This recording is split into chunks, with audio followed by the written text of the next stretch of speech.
ఇంట్లో మాటిచ్చా. ఈ మాట చిన్న వాక్యం కాదు. ఇది నా జీవితానికి వేసుకున్న ప్రయాణం.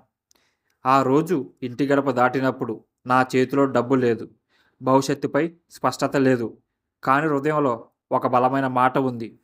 ఒంట్లో సత్తా ఉన్నంత వరకు పోరాడతాను అన్న నమ్మకం. ఈ మాట ఎవరి కోసమంటే నన్ను నమ్మి చూస్తున్న ఆ కన్నుల కోసం. నా మీద ఆశ పెట్టుకున్న వాళ్ళ కోసం. వాళ్ళ నిద్ర ప్రశాంతంగా ఉండాలని నా రాత్రి నిద్ర లేకుండా గలపాల్సి వచ్చినా సరే. బయట ప్రపంచం చాలా కఠినం. ఇక్కడ ఎవరు నీ బాధను అడగరు. నీ ఓటమికి కన్నీళ్లు పెట్టరు. గెలిస్తే చప్పట్లు, పడితే మౌనం.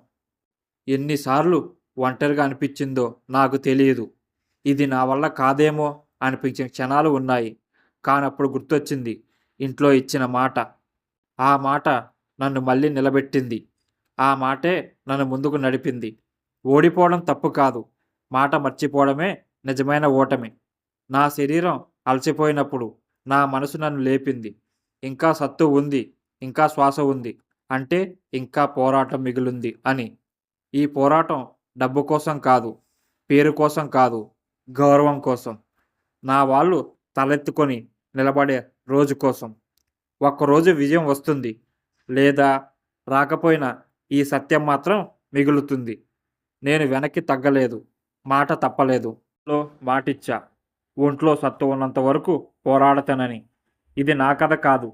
ఇలాంటి ప్రతి మధ్యతరగతి యువకుడి కథ.